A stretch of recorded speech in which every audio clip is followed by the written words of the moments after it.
it to the cloud for you. Okay, and Dale, what we'll do is on the hour or a minute before, open the doors and we'll just play a little bit of music just to start the webinar off, and then I'll fade the music, and then Ava, you can come onto screen to welcome everyone. Okay, super. Sounds good. Just let me know when you want me to hit that button. No problem at all. But we are immediately all on the screen, right? No, not yet. So it's only initially going to be the slide first of all. Okay. With music, and then when I fade music, Ava, you can turn your camera on and start welcoming everyone, and then you can leave your camera on for the whole duration. Okay, my camera is on currently, so that's okay. Yes, if everyone can turn their camera off, just to start with, and then we guarantee that the audience only see the full screen slides and no cameras, so no hidden views, etc. On there. Should the rest of us turn the camera off now? Yes, if you can, please. And then when it's your turn to present, turn your camera on, and then you can leave it on for the duration. Yeah, which immediately, because I'm going to introduce everybody, so I suppose. Yes, so once you hear the music fade, so let me just play some music for you.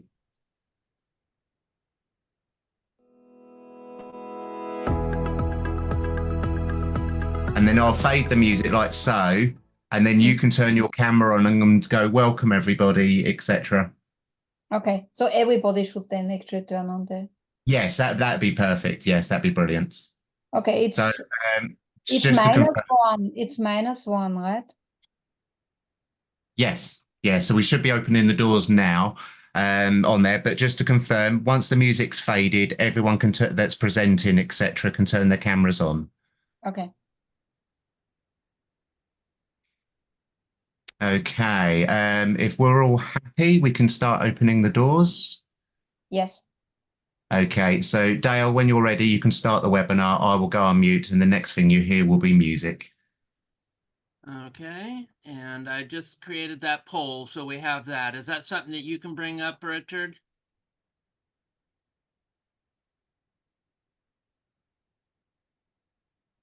So before we start the webinar, which poll is it? So I see there's a lot of polls there. Is it the PD topic relevance? Yep. Okay, and when do you want that started? I will tell you. Okay, perfect. Thank you. It's at the end. Okay, and then we've got experience with AI is the next one. Is that correct? Nope, just the one, only the one. Just the one poll. Okay, so it's the very first poll in the list. Okay, perfect. Okay, ready for when you are, Dale, to open the doors. Okay, I clicked the button.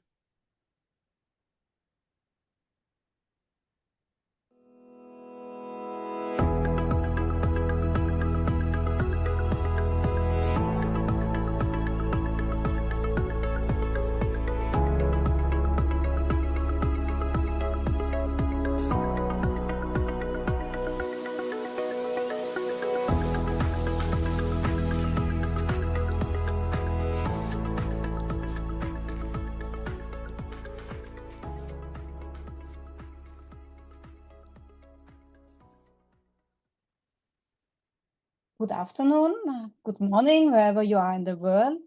Welcome to the first President's Dialogue in 2024.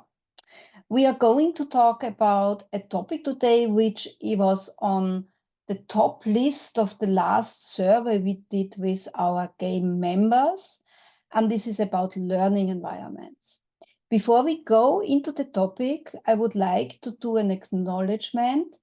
Can I have the next slide, please? I would like to thank Open Audience for the in-kind support of helping us with the technical setups of the President's Dialogues, all other game webinars, as well as the Game 2024 conference.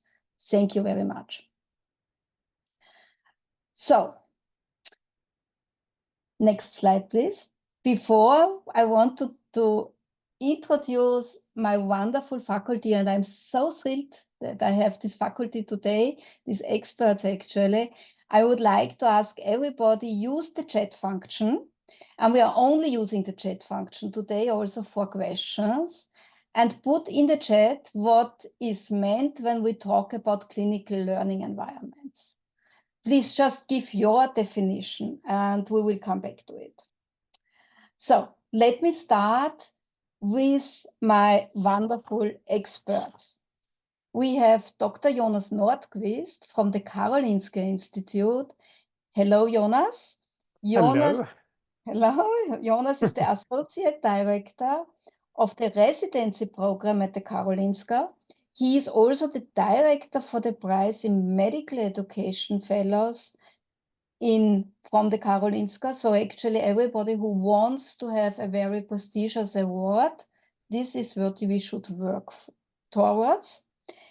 And Jonas actually chaired a consensus conference on clinical learning environments in 2018 at the Royal College of Physicians and Surgeons in Canada. And I think, Jonas, you are going to chair it again this year. Yes, we have a follow-up conference in September this year in Ottawa, because it's been a few years now since we did the consensus conference and quite a few things has happened since. Yeah. And, maybe, you will actually send us the information. We will be very happy to have it on the game website, because I think it's a very important topic. I also want to say personally, Jonas is my mentor if it comes to learning environments, because till I met Jonas, I was pretty blunt on the subject. Then I would like to introduce Sarah de Vlieger. Hello, Sarah. Hi, Eva. Hi, thank you for a very short notice. And again, congratulations. Your most recent move was to be the head of education at the European Hematology Association. So congratulations again. Thank you. In your former life, you had years and years of experience at different Medcom agencies, and I think your last assignment was as Medical Science Director at Medscape Medical Affairs. So I'm very happy to have you here. I know you since many years, and I know how dedicated you are to quality education. Thanks, Eva. And then I would like also to say hello or good morning to Chriss Hoffman. I think, Chris, you had the early get up for this call. Thank you. I did, but I'm happy to be here, Eva. Yes. And Chris is the Senior Vice President, Chief Strategic Officer for Medscape Education globally. And I think, Chris, you have a broad experience. You are already 16 years with Medscape, and overall you are 30 years in the medical education environment, different therapeutic areas. So thank you very much for joining. I was an infant when I joined. Okay, kindergarten. Yes. Out of the kindergarten. Very good. Good. So let's start. Jonas, my first question, I would like to start with you, because we had this wonderful pre-discussion when we prepared for this webinar. And what exactly do we mean when we talk about clinical learning environments? Well, that's a very interesting question. The clinical learning environments has been around since the early 1960s. And actually the first term, as we know it, learning environments came about was 1961, and they spoke about the class of 1960. What we then did see was a decline in interest. It wasn't that many publications in the 60s and the 70s, about 10. But where we now stand in 2024, I was just counting, we had 687 publications up to December 31st last year. Now, what do we mean by clinical learning environments? This was also the question we struggled with in the consensus conference back in 2018. What we did was that we tried to sort of unpack it by looking into different avenues. It do not define exactly what it is, but what it does is that it looks into what happens in your microenvironment on the floor, and it looks into it from an educational perspective. So what happens to learners educationally where they work? There's another dimension that goes into it, which is the socio-psychological one that has become very, very important over the last few years. Then we have the whole notion about culture and professional identity formation during training.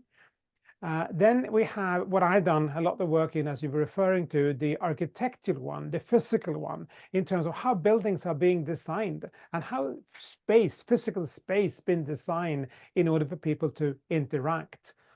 Clearly then we have the digital one, and I'm quite sure there'll be lots of interest about that today, and how is the digital environment designed. And then we have the whole notion about inclusivity and who are our learners, but also who are our faculty. So what we did back in 2018 was to look into the environment from these perspectives. What happened then, already just a few years later, a conceptual framework emerged that we actually started to think about, but we couldn't quite articulate it at that point in time. And that now defines, you have like 3 different layers. So at the core, of course, you have the learner. The learner works in what we call the micro environment. That is where you meet your patients, where you have your peers, you have your colleagues, where you do your daily work.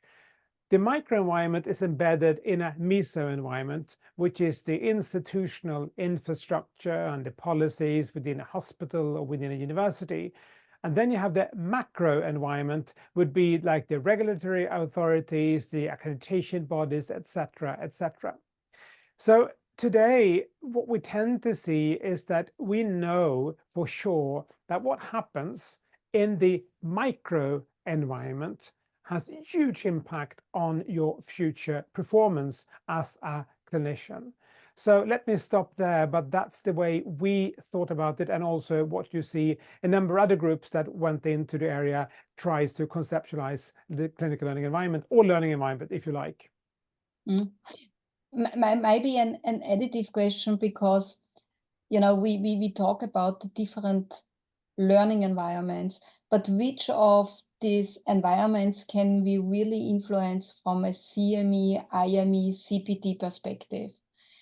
I suppose the social environment is maybe a little bit more difficult, but would like to understand what your thoughts are. Well, when it comes to this, the social, psychological and social, or the cultural, is very difficult, because it goes straight into identity within different professional cultures. It goes into organizational culture, etc. But the one that's really not a quick fix, I shouldn't say, but a one where there's low-hanging fruit, that goes into the educational aspect of the learning environment. How do we define learning objectives? How do you provide feedback? These are some very fundamental questions, but are absolutely central when you think about the learning environment from a learning, or the clinical learning environment from a learning perspective. In terms of the architectural one, you might think that it's difficult to build a new hospital or build a new university, which is certainly true. However, how do you configure a space in a classroom or a conference room? That has a huge impact on what we actually can do in terms of the interaction with our learners. So I would say that when you look into the different avenues of the learning environment, some of them can be manipulated quite easily, and that can be done in CME, CPD as well. Yeah. So Sarah, from a medical society perspective, yeah, I suppose you can influence all 3 environments, including the social one. Well, you'd think that, but ultimately, as a medical society, we have to think, especially a European medical society, we have to think about the sort of meso or even the macro environment, and that's where we're particularly getting involved and harmonizing education, especially working in Europe. We have 27 member states of the EU plus all the other countries in geographic Europe. So the efforts that I'm focusing on at the moment are really on those meso/macro levels, as Jonas was saying. On the other hand, the social side of things, creating that will for learning, creating that that impetus to keep learning is also part of our mission. We know that physicians in general have a lot of agency to keep learning, but how do we support that? And how do we do that in a myriad of different ways that fits around a very busy lifestyle, especially for once they've moved into postgraduate training? Mhm. Very good.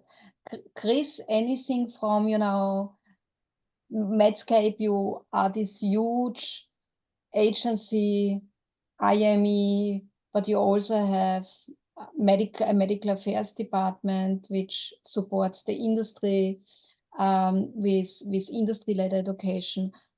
So how do you see, where is your focus if it comes to learning environments? Yeah, I appreciate the question, and I certainly appreciate Jonas's learner and his concentric circle piece to it, and Sarah picking up on the meso and the macro. I think as I think about the space where we play as very much from the standpoint of where an individual learner is and what he or she or they use as their favored ways to learn, because everyone has, their own, all those things that Jonas just mentioned are all pushing against that person, but it really ultimately comes down to that individual and their preferred ways of learning. And I think we all have our own experiences with that. You're faced with a challenge, you have a question, in this case, a clinical question, or how do I manage this?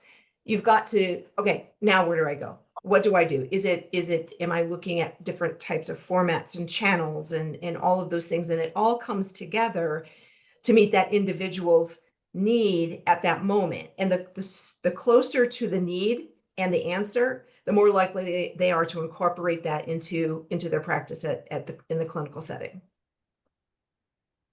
Very good, very good. You also actually were discussing with me upfront that you look always into the continuum of learning.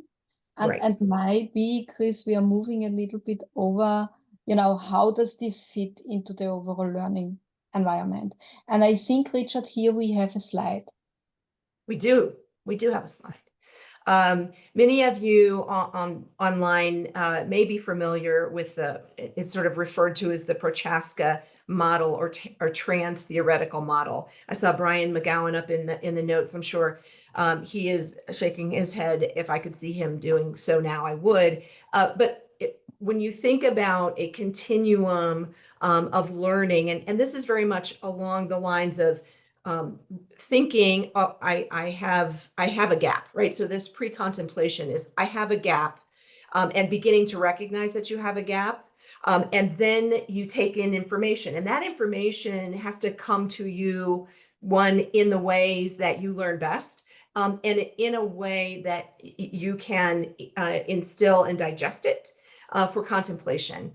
Right. And we can all think about when some box of something has arrived at your home as a good metaphor. Right. And IKEA is one that comes to mind right away. You have a box and you don't know where to start. Right. And that's that. OK, I need to build this. And so I've got this box. I now need to read my instructions.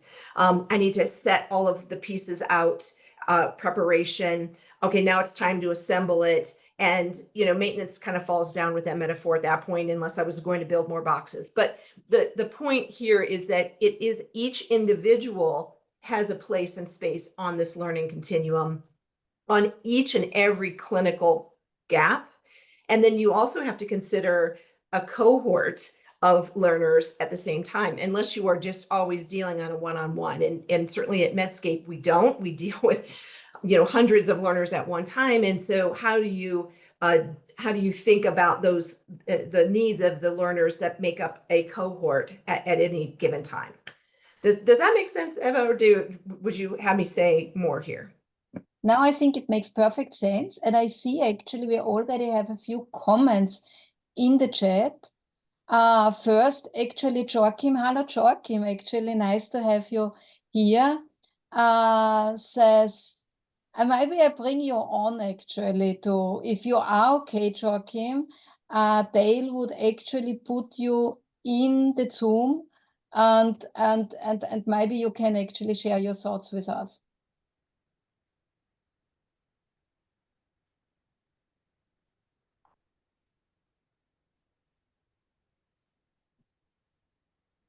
Okay. Hello, can you hear me?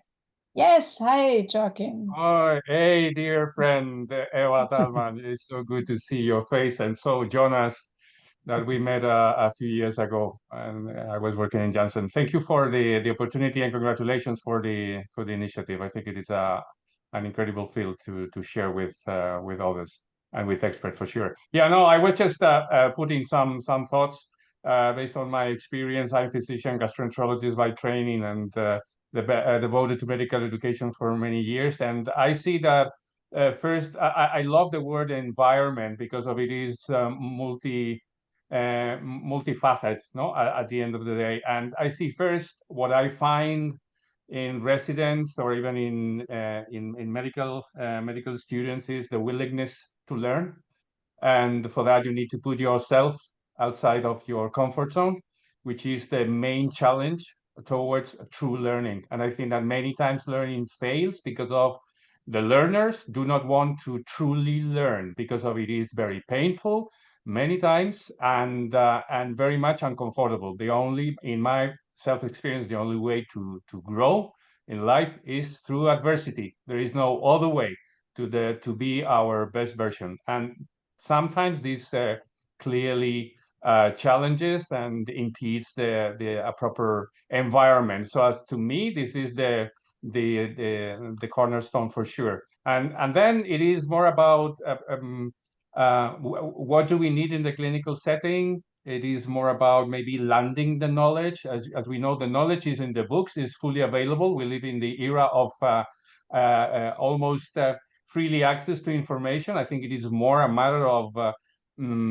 shaping the minds in order to elicit them to have this critical thinking, connecting dots, problem solving, and for sure all this happening in an environment that truly inspires and make this possible. Sometimes it could be the healthcare facility. Many times the healthcare facility is the worst place to have this clinical learning because of there are many confounding factors out there that are really blocking the learning experience. It is more just providing a clinical service, but very little learning from there. And I think it is more about building processes and building a proper environment. No, clinical simulation centers when we can train, or even a library, as I say, there is a library that is an inspiring library. I think it would be a very interesting factor that could help to reflect on everything that should be incorporated. And that's it. This is how I see it, beyond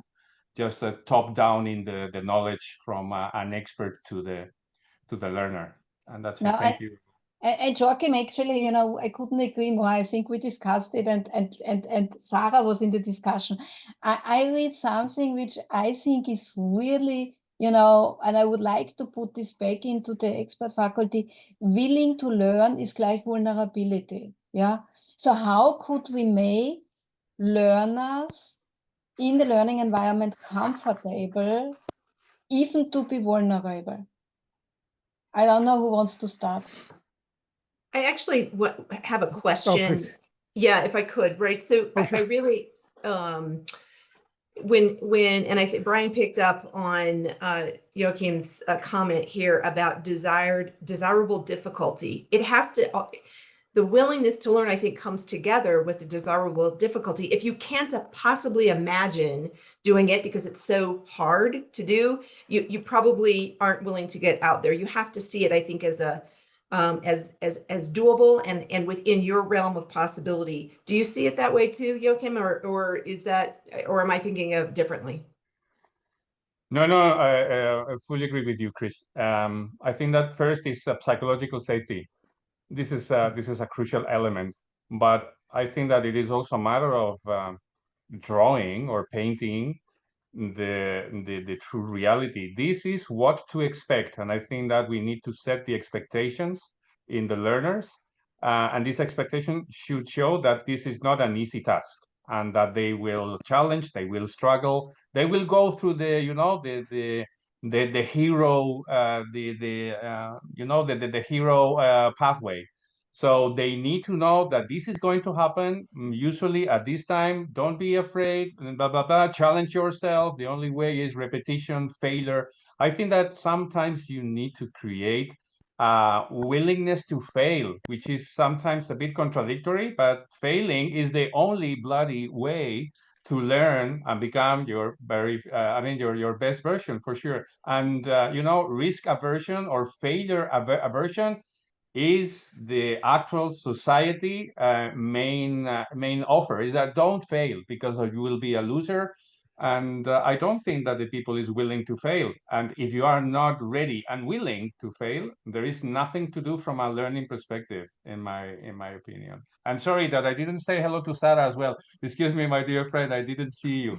It's fine. Sorry. But I think it's very interesting what you're saying, Joachim, because it goes back a little bit more to curricular style learning that maybe Jonas is also a bit more familiar with, in that moving away from setting really big sort of macro goals of medical education or training and breaking it down into actual work that people are doing, and including in that knowledge, skills, competencies, experiences in order to be able to do that work and to be able to be trusted to do that work in a clinical setting. And ultimately, at the end of the day, physicians need to be trusted to look after their patients and for the patient's best interests to be at their heart. So regardless of what we do, if we're moving the needle towards that goal, by creating a good learning environment, by doing a good learning assessment, a needs assessment, by offering a different variety of education, then I think as a medical education profession, we are moving the needle. Jonas, I think you're more familiar with the curricular side of things, perhaps, than Chriss or Eva are with your work at Karolinska. Well, I think that there are quite a few distinctions we need to make. In a book chapter about clinical learning environments, together with Ingrid Philippet, who used to be at the ACGME before, you have to be clear that the clinical learning environment both is the informal side and the formal curriculum. So you have both the hidden and the informal curriculum, and you have the formal curriculum, and they intersect. In a clinical learning environment, you have the productive side, the clinical production on the one side, and then depending on where you are in the system, if you're resident, you clearly have your own defined learning objectives and your own curriculum that you need to master within a couple of years' time, and they also overlap. So I think that you have to be clear about those distinctions so we know what type of learning we are speaking about. In terms of the formal learning, but also the informal learning, psychological safety is absolutely key. And what we have seen in a number of studies is that when you have low psychological safety, but high accountability, what then happens is that it stresses people out. That could sometimes be a huge problem for the individual, but we know that there's so many people who want to do residency with us. So, if someone can't make it, someone else will just fill that position. However, when that impacts patient safety, that is when the macro environment really reacts. So the General Medical Council in the UK, you have the ACDME in the US, if you speak about residency training, or the National Board of Health and Welfare in the Kingdom of Sweden. So all of that comes then down to if the learner is feel free to learn, then you also know that morning report normally works also well. And morning report could not be dismissed, because that's a very important aspect of the daily learning, of the informal learning. And what we then tend to see is like an interrelation here between the climate as such. If it's friendly, learner friendly, it's most of the time both friendly in terms of the informal learning aspects of the daily life, but also in terms of what happens during the formal curriculum. So I think that from that perspective, it's really, really, really important, as people here are mentioning, that the psychological safety aspects are key. However, they are really difficult from a CME CPD perspective to actually do anything about, because you do not have that kind of authority over the environment in which you work. I just want to make one quick other comment, and that goes into what was just referred to here in the question about the incentives for learning. Some environments put a lot of pressure into productivity, and the question here is how much time do you allow people to do either formal training or informal training, and how do you incentivize people to learn? And again, we see huge differences here between different types of institutions. Yeah. No, absolutely. There were a few passwords also in the chat. I was monitoring the chat on the side, and maybe, you know, I want to bring this one in, and because we have Sarah as representative of a medical society. So one of the biggest learning environments we know are big congresses, right? And they are actually, how do we see this formal versus informal learning, and how could we also bring the social component of learning in? And I'm asking because we went through a pandemic, we were all digital, and now we are out of the pandemic and we go full stream back into face-to-face. So what did we miss during the pandemic, and what actually is so important for us if we want to learn something new?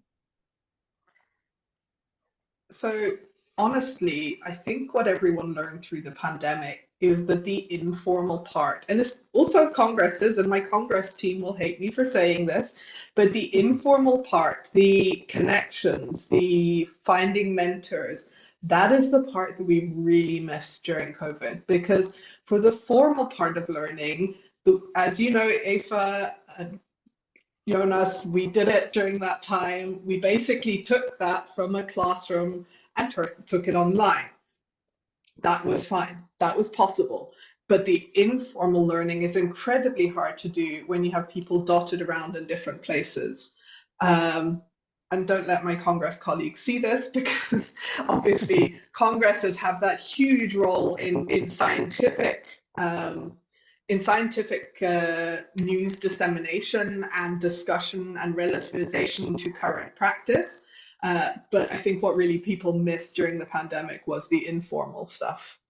Yeah, I couldn't agree more, Sarah. We, missing the hallway encounters, the chance opportunities to talk about similar research interests, and let's collaborate and do that. And those are great learning opportunities that were fully missed. So but we also have the democratization of information that we also need to consider. So I think we have to have a balance, because if we simply trust only the live environment, there are just a limited number of people that will have the opportunity to be away from their practice or be away from what have you. So how do we feed everyone in a manner and a way that's possible? And I just wonder, Jonas, just from what Sarah was talking about when she said peer, I thought immediately, I wondered about your psychological safety, and what role do peers play in psychological safety? Not the authoritative environment that's created, but peers. Do you see that as an important factor? Oh, 100%. And you clearly see that in the micro environment and how peers actually relate to each other. Some environments are very competitive. And then the peer interaction also sometimes become even hostile. Here you see an interesting example, though, and that how you can make changes in the macro environment that will impact what happens in the micro environment, or sometimes in the meso environment. If you think about assessment, which is quite key for many medical students, sometimes you grade your performance in a clinical environment, let's say it's from 1 to 5. If you do that, you can be quite certain that that will increase competition between peers on the floor. If you remove that obstacle and you only say you pass or fail, so you don't grade them from 1 to 5, it's either pass or fail, you clearly see that actually boosts the collaborative culture on the floor. But yes, I mean, absolutely, it's on the same sort of hierarchical level. Clearly, what you're referring to, psychological safety, has very huge impact. But then also how that level relates to the next level, slightly above, and how they speak in between different layers. Clearly, all of that is very important. Yeah. And about psychological safety, Brian actually put two papers, links of papers in the chat, yeah, for everybody who is interested. Just to mention it and to draw attention also to the chat. So I also have another question. Yeah, we are talking about the safety environment, and we are talking informal learning and social learning. And Sarah, yeah, I agree with you. We missed actually having the discussion on data over a cup of coffee after the plenary session during the pandemic. No, glass of wine, Eva, glass of wine. Cup of coffee, glass of wine, when depends on the time of the day. On the other side, my experience of what I observed during the pandemic when we were just online were two observations. One was in clinical paper sessions, we had more questions from, the doctor from Wiener Neustadt, and not only the eminent professor in the first row, because they could write it in the chat. And obviously this is easier instead of getting up and taking a microphone, especially if you're non-English speaking people. So I saw actually much more discussion on clinical data going on. And the other one was, I think, a meeting, Sarah, the two of us, we still did back then. And this was with young oncologists and urologists. After the first meeting at the Karolinska Institute, we had to go online. And all of a sudden, we saw that even people who were the more quiet people contributed digitally a little bit more. And we found out that in the background, they had a WhatsApp group going where they talk to each other. So let me actually go into digital learning environments. Is this really unsocial, and is this really not informal, or how could we structure it? It entirely depends how you structure it as to whether it can achieve the goals you're looking for. For example, the case you just mentioned, Eva, but also at the European Hematology Association, we run an annual masterclass where it's small groups and they work on cases throughout the year. It is entirely digital. They have a Teams channel, they have WhatsApp groups, and then if it's possible for them, clinical duties allowing, they come and meet up once a year. So it is entirely possible to do a fully digital program and have a really good result from it, but you need to design it properly from the beginning. You can't just take what you want to do in person and say, okay, let's put it online. You have to really think about how you're doing it. And there are some excellent examples out there which have fantastic results. So I think that's the main thing. It's intention in how you do it rather than what you do itself.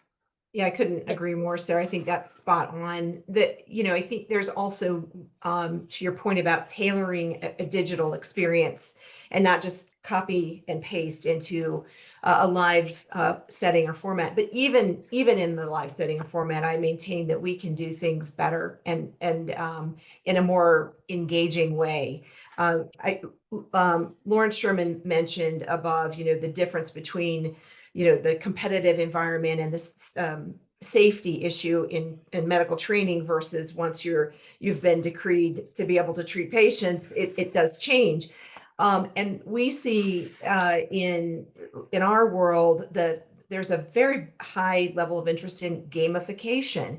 Let's make it learning doesn't have to be boring. Learning can be fun. And like if we learn, right. If we take those lessons about, and some of the best people to understand that are, and I am truly not minimizing, but kindergarten teachers know exactly how that works, right? And we ultimately all have kindergartners in us, and we do want to enjoy our experiences of learning. And sometimes it's not possible because the topic is so intense or it's very complicated and it's difficult to make that. But pulsing learning with assessment that's fun, like a Jeopardy example. And I don't know if that resonates with anyone there, but the premise of I did learn this from here, and let me show you how I did, and let's create a team among peers so that learning, it can be from Institute X and Institute Y, and that you can have just that sort of competitive environment there that gets people juiced up about it and has a good time, and they learn along the way. We had quite fun here, because I think that the different aspects of this, one would be, as been alluded to here, the informal part. And I can't stop smiling, because I still remember that moment in the Royal College when we tried to replicate what we normally do live at meetings, for instance, have a reception or a glass of wine, as Eva was just saying. And I still remember at one point when we had that conversation, everyone can have a glass of wine at home, and then we chat. So I was just wondering, what should I say to my wife if I stay here in my library and I have a couple of glasses of wine on a Thursday afternoon, come out in the kitchen, and there's my wife, and say, hey, where have you been? Well, I've been to a conference and it was sort of fun. Where? In the library. Well, I'm not sure that really is possible to replicate in the way you would do it in real life.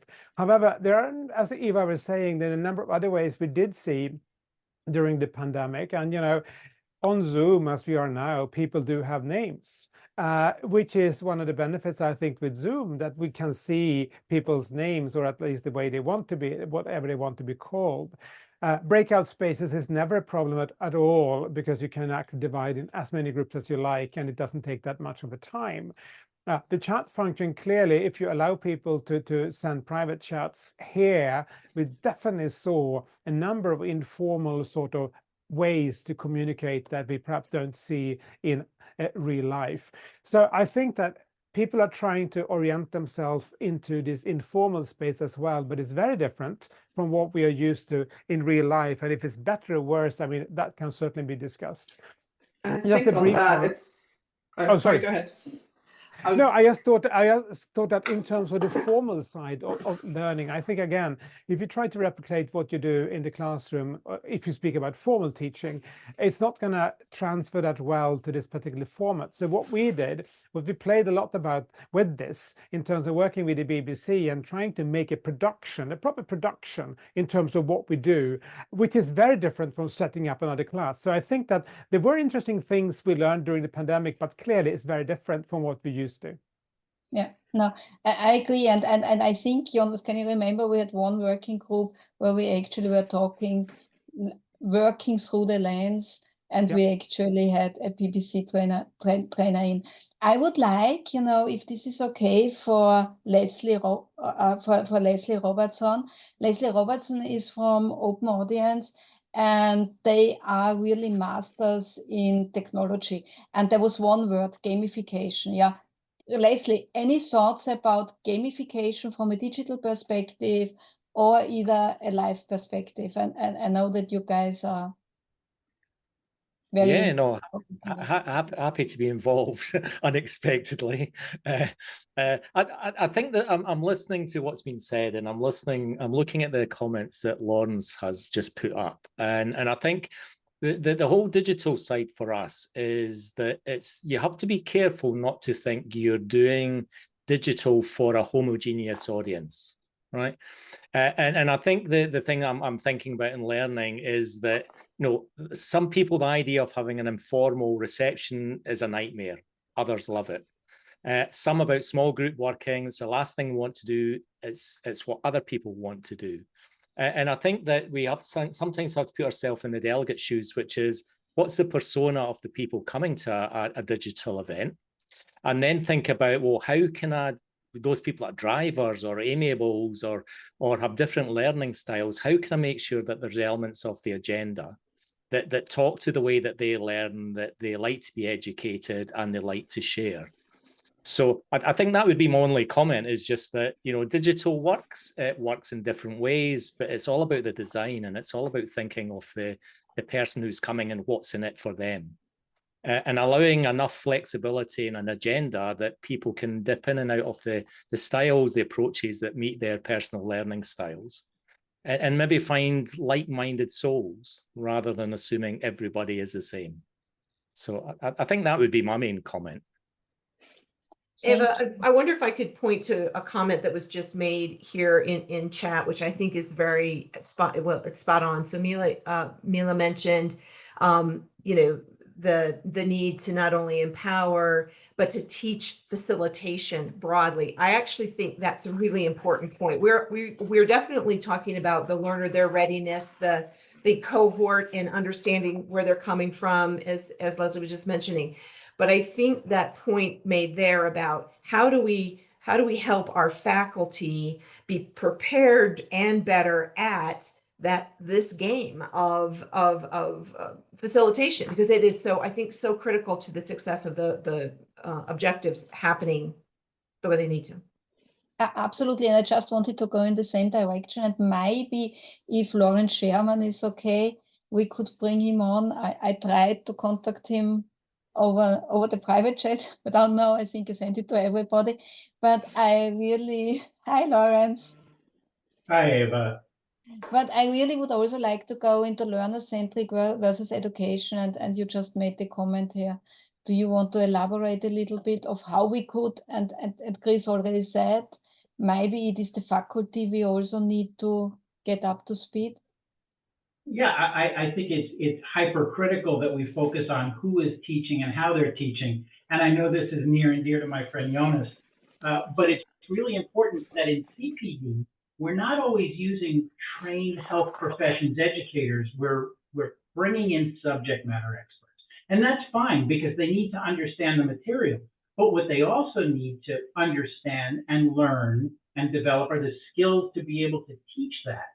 And, I think through the years, I've seen a lot of faculty struggle because they don't understand why people aren't completely wrapped in this information that they're presenting. And instead, they're struggling to get that point across.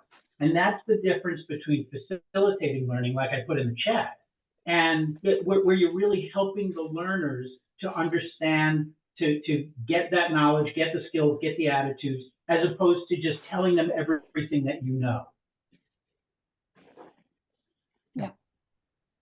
And that's something that we also see, from a medical society perspective, that is a need that is now being expressed by people because they're being brought in as subject matter experts and going, actually, I don't really know how to do this. And that's, where we're starting to see that. And Amy has got a fantastic medical educators course that is just recently being revamped. So, that is something that people are recognizing because it is a skill and it's something you need to learn, and it's not necessarily something that is taught in medical training at all. Well, that's exactly right. And Sarah, nice to see you again, by the way. Amy just launched, but hasn't promoted yet, a course on educating CPD educators that builds on the courses that they have to train undergraduate and postgraduate educators. And Brian makes a really important point in the chat, which feels like a lesson that every first-year learning professional must embrace. We don't prepare our healthcare professionals to be lifelong learners. And if we prepare them to be ready to be out in the wild once they finish their training, it might be a little bit easier for us who are CPD professionals to get them into the courses and the activities that we design and develop, and they'll be more willing to participate. And would have better outcomes. Yeah, and right. I think this also comes back a little bit to the safety environment, because if you have experts who are acting like experts with learners, you very often see that people are holding back and are not so much engaged in the learning intervention. So how could we break this in a way? Who wants to take it? Chris? Yeah. You gave me a hard one, Eva. I think. I think ultimately, I guess I just go back to there is so there's subject matter expertise, and people who are subject matter experts are not necessarily the best in terms of facilitating or teaching, and how so you actually are asking them, it's a different skill set, and not every SME is going to be an expert facilitator. Is that okay? Do we maybe take a SME and bring an expert facilitator with them, because it's asking an awful lot for that to happen? So maybe it's with two people as opposed to one person who has to be good at both of those things. Because I think, just naturally speaking, some people are more prone to, for whatever reasons, their personalities are such that they make good facilitators, versus others that prefer not to be. So I may have evaded your question, and I'm willing to take it again if you feel like I have. Now, actually, I think that, Eva, there is a difference, though. I mean, I couldn't agree more with what's been said and what actually Lawrence brought up here.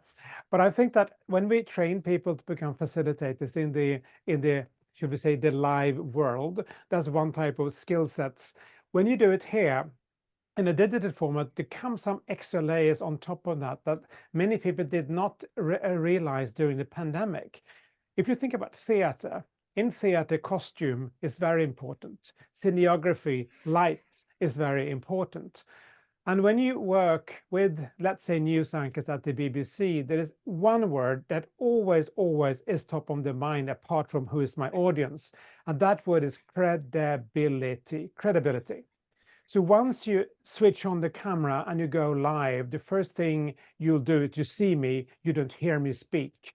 So being then a facilitator and all the kind of skills you need in a classroom setting is clearly needed. But on top of that, in this digital world, we only have your screen to see me at this point in time. Costume, scenography, and light are just some other aspect that needs to be added on in terms to provide credibility to either the lecturer or the one who facilitates a conversation. And then I think the other thing is also recognizing that some people just don't like doing it. And that's okay. You know, and that's something to take into account when selecting faculty. Is this their strength?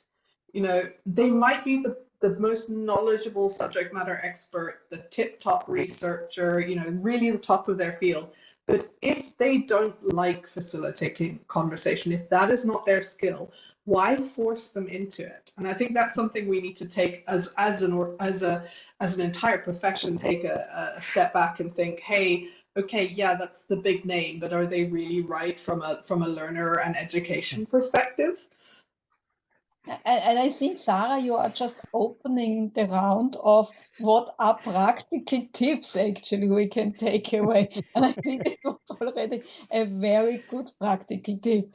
Anything, you know, Jonas, anything from your perspective, you know, what we could take immediately out and if we implement, can use?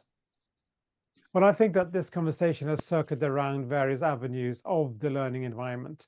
If you bring it back to the educational avenue, I think that the distinction between formal and informal learning is very important to keep in mind. I think that the all honorable learning objectives is always key, both for the digital as well as for the real life learning. I think that the way we provide feedback is also something very important to take into account. Psychological safety, that goes in then to another avenue, is something to keep in the back of your head when you teach, but sometimes that is difficult to moderate or to modify. But I think that an awareness of the importance here could be of practical use. When you think about it from an architectural point of view, I mean, in terms of the immediate classroom setting or the space outside the classroom, here there are many things we can do to actually, Lawrence will be very happy about this, because depending on how you orchestrate that space, either you put it into lecture mode or open it up for facilitation. Again, these are things we actually can master. And finally, then, when it comes to the digital space that we've now been discussing quite a bit about, again, I think that here, few things on top of your facilitation skills. Lighting, scenography, and costume are things that doesn't take that much of thinking to consider. But if you're not aware of it, if you're not aware of the importance here, you can go utterly wrong. So I think that a few insights that actually can help you to improve quite dramatically. Thank you. Chris, what would you actually think could be takeaway points? So I think for me, the takeaway points are always start with the learner and deeply understand who they are, what they're doing, where they're going, what their challenges are. That's, of course, easy to say, difficult to do. Considering then that you have a cohort of learners, then you need to apply the same questions in a general way. And there are ways to do this, right? You can look at behaviors. For instance, we can see digital behaviors on Medscape in terms of who consumes what, why, when, how, what tools, all that sort of thing can come in and tell us a lot about the learners. Then looking at that cohort, you then can even break that learner cohort into personas or segments, however you want to think about that, and design content to meet those needs. I will say, because prior to coming on, everyone didn't necessarily see the background you had on, Eva, but it conjured Hogwarts.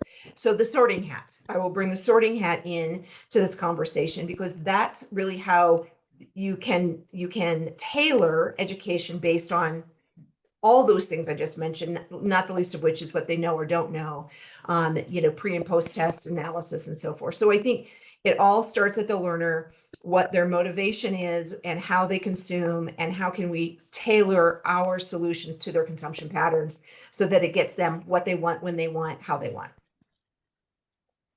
Thank you. Well, I certainly learned, and I didn't really think this through too much, but maybe it's something which we could take up, and I know that Mila is also in the call for the Game 2024 conference. But I really think about this whole safety, this giving a safety space to learners, and the psychological safety for learners, also to make mistakes, because I think that's maybe the biggest thing where people are afraid all of a sudden I need to stand up and do something, or I'm working on a skill and I'm exercising the skill with others. So maybe that's, I don't know, Mila, if you think it's interesting, but if it's interesting and if others actually think it's interesting, maybe we can bring this in the Game 2024 conference. I see Mila is here. Hi, Eva. Thank you. And everybody, what a fantastic conversation. Yes, of course. I mean, this is a really important topic for us, and something we have been thinking about collectively for a long time. And, different clinical environments impact different learning environments and vice versa.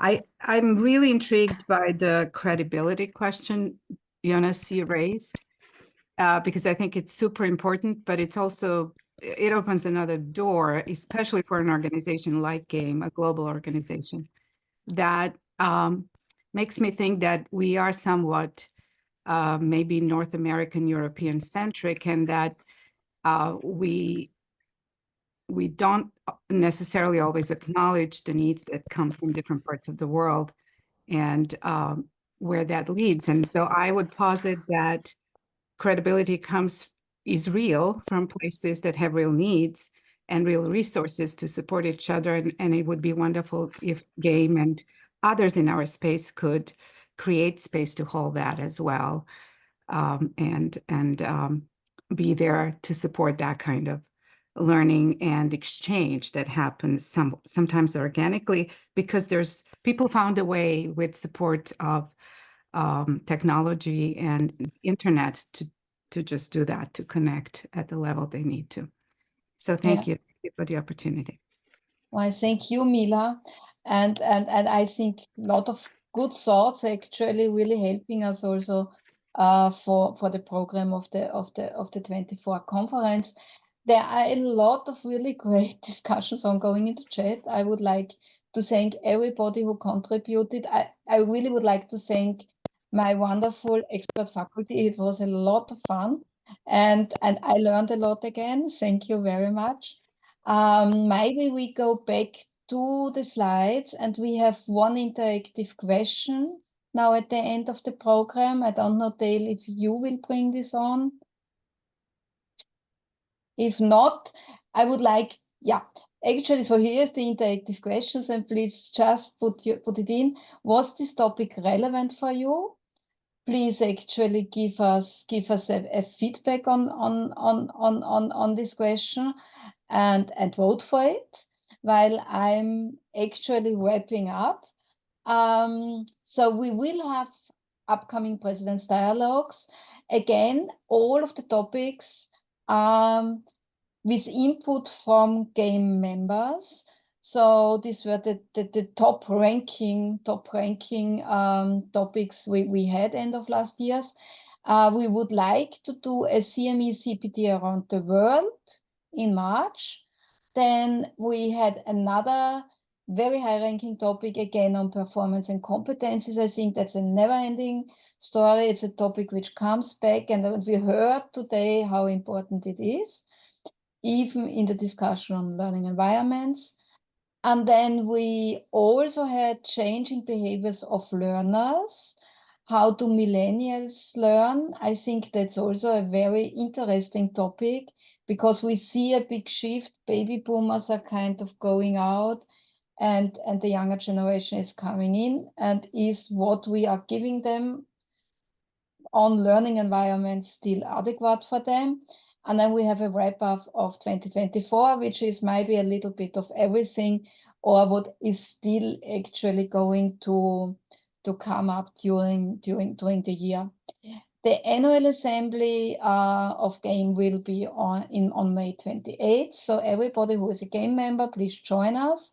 And the GAME conference, this is a face-to-face conference. Everything else is digital, is October 10 to the 12th in the New Jersey area. And I'm going to show you one other slide. And we have 2 futurist forums also coming up in April 18 and on September 12. So you see, we have actually just wanted to alert you. You will get invitations. You will see us over LinkedIn.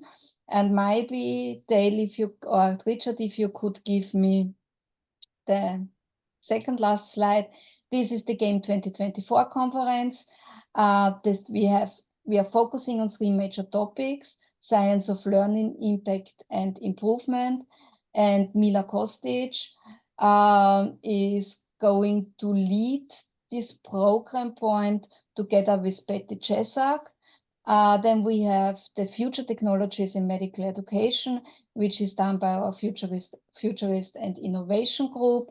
And then we have leadership in lifelong learning in healthcare, where the 2 people who put this part together is Celeste Kalanko and Susanne Murray. So you see also we have top people actually working on the different program points. We are also going to reach out for abstracts from the participants, and we will have an innovation in daily practice session, which is a best practice sharing session. Oops, very difficult. So I hope that a lot of you will join us also to the physical meeting. So last but not least, I think we are pretty much point on. We will send out a feedback survey. Please fill it in. It's very important for us. And otherwise, I would like to thank my experts. I would like to thank everybody who was contributing also ad hoc. Yeah, I know we are putting you on stage very easily, very quickly. And I wish everybody a wonderful Valentine's Day tomorrow. Thank you very much, and see you very soon. Thank you. Thank you.